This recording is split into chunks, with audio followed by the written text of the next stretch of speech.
오늘의 말씀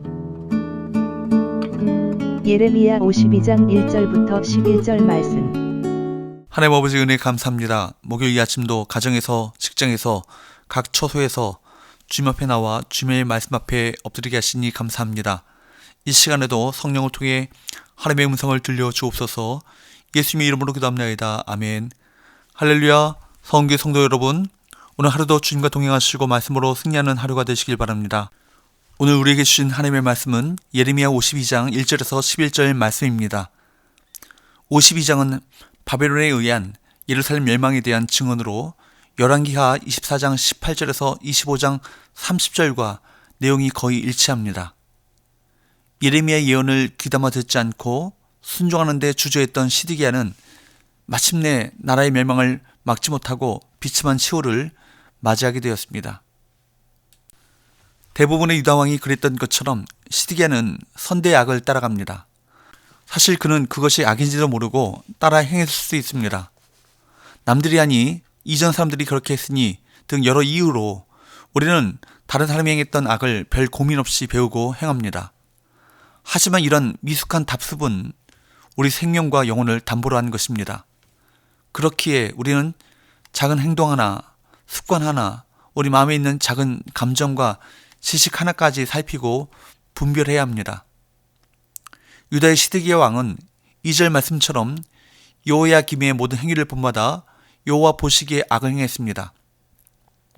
여호야김은 그의 조상들이 행한 모든 일에 따라 여호와 보시기에 악을 행한 자입니다. 여호야김은 하나님의 말씀을 기록한 두루마리를 칼로 잘라 불태운 자입니다.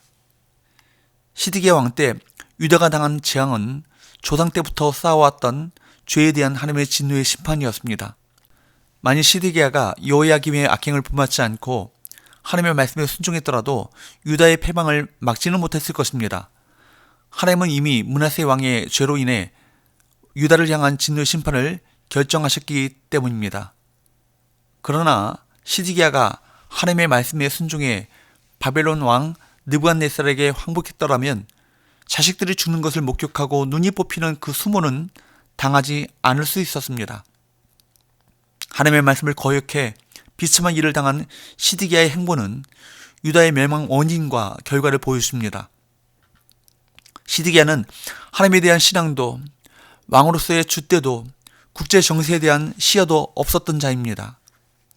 그는 바벨론이 세운 꼭두각시 왕이었지만 바벨론의 통치에 복종하라는 하나님의 말씀에도 불구하고 친애굽파였던 형 여호야김처럼 계속 애굽의 힘을 빌려 바벨론에게서 벗어나려 시도했습니다.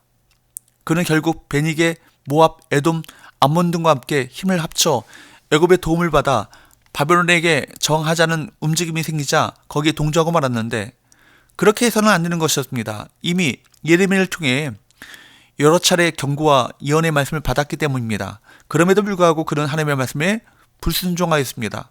그 결과 어떻게 되었습니까? 3절입니다. 여호와께서 예루살렘과 유다에게 진노하심이 그들을 자기 앞에서 쫓아내기까지 이르렀더라. 시드기야가 바벨론 왕을 배반하니라. 지리적으로 바벨론에 비해 애굽이 훨씬 가까웠고 솔로몬이 애굽에서 왕비를 택한 이후로 이어져 왔던 애굽의 영향력과 친애굽 성향의 신하들의 세력이 만만치 않았기 때문에 시드기야는 예레미야가 전한 하나님의 말씀을 따르지 않았습니다. 말씀보다는 현실에 타협한 것이죠. 선조 때부터 내려온 불순종의 흐름을 끊어서야 하는데 그렇게 하지 못했습니다. 사랑하는 여러분, 말씀에 순종한다는 것은 내재되어 있는 죄의 영향력을 끊는 것을 의미합니다. 그렇지 않으면 결론은 멸망밖에 없습니다. 4절과 5절입니다. 시드기야 제9년 열째 달 열째 날에 바벨론 왕 느부갓네살이 그의 모든 군대를 거느리고 예루살렘을 치러 올라와서 그 성에 대하여 진을 치고 주위에 토성을 쌓음에 그 성이 시드기야 왕 제11년까지 포위되었더라. 시드기야는 나름 열심히 바벨론의 침공에 대비했을 것입니다. 그러나 모든 것을 다 잃어버리는 데는 1년 5개월밖에 걸리지 않았습니다. 6절 말씀해 보면 우선 바벨론에 의해 포위당한 기간에 성 안에는 먹을 것이 남아있지 않았습니다. 함께 싸우자 했던 동맹국들도 큰 나라 애굽도 전혀 도움이 되지 않았습니다. 결국 7절과 8절 말씀을 보게 되면 예루살렘 성벽은 깨어지고 군사들은 흩어져 버렸습니다. 시드기야는 멀리 도망가지도 못하고 여리고 평지에서 바벨론 군대에게 잡히고 말았습니다. 예레미야를 통해 전해진 하나님의 말씀을 거부한 시드기야는 그가 의지했던 예루살렘 성도, 성벽과 군대로 상징되는 왕권도 모두 박탈당하고 비참한 포로가 되고 말았습니다.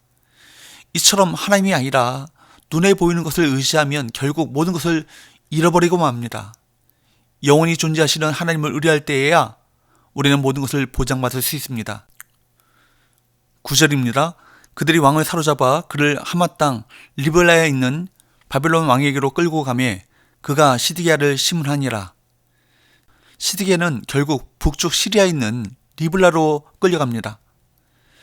시드기야가 21세에 즉위해 11년을 통치한 시점이었기 때문에 그의 아들들은 모두 어렸을 것입니다. 그런데 그 어린 아들들이 어떻게 됩니까? 시드기야는 그 사랑하는 아들들이 비참하게 그의 눈앞에서 죽임당하는 것을 보게 됩니다.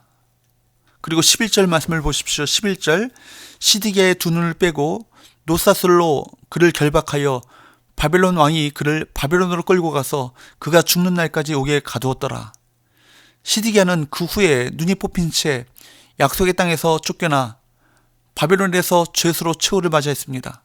이것은 그가 가장 피하고 싶었던 결과입니다. 그는 예레미야로부터 하나님의 징계를 감내해야 한다는 메시지를 받았지만 잠시 고민은 했으나 그 예언을 따르지 않았습니다. 결국 시드기야는 사람을 의지하다가 모든 것을 잃고 말았습니다. 시드기야의 모습은 하나님의 말씀에서 떠난 자의 결말이 어떤 것인가, 무엇인가를 잘 보여줍니다. 하나님의 백성은 말씀 위에 서야 합니다. 시드기야의 모습에서 알 수 있듯이 우리가 말씀을 따르지 않고 내 고집으로 살아갈 때 일어나는 삶의 결과는 최악입니다. 하나님을 떠난 교회를 향해 말씀으로 돌아가자고 외쳤던 종교개혁자들이 강조했던 솔라 스크립추라, 오직 성경, 이 구호는 우리가 하나님의 보호하심 아래 살아갈 수 있도록 해주는 절대적인 원리인 것입니다. 하나님의 말씀으로 살아가는 우리는 모든 것을 말씀에 비답해 세워야 합니다. 무엇이 옳은지, 무엇이 하나님이 기뻐하시는 삶인지 분별해야 합니다.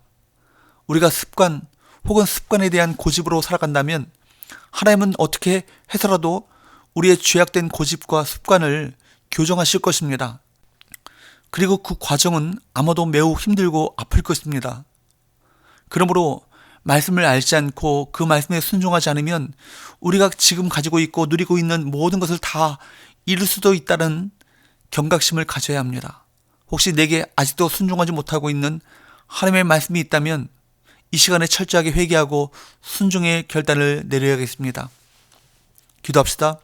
하나님 아버지, 오늘 시드기야 왕의 비참한 시호를 바라보면서 말씀을 떠난 자의 결과가 어떤 것인가를 배웠습니다.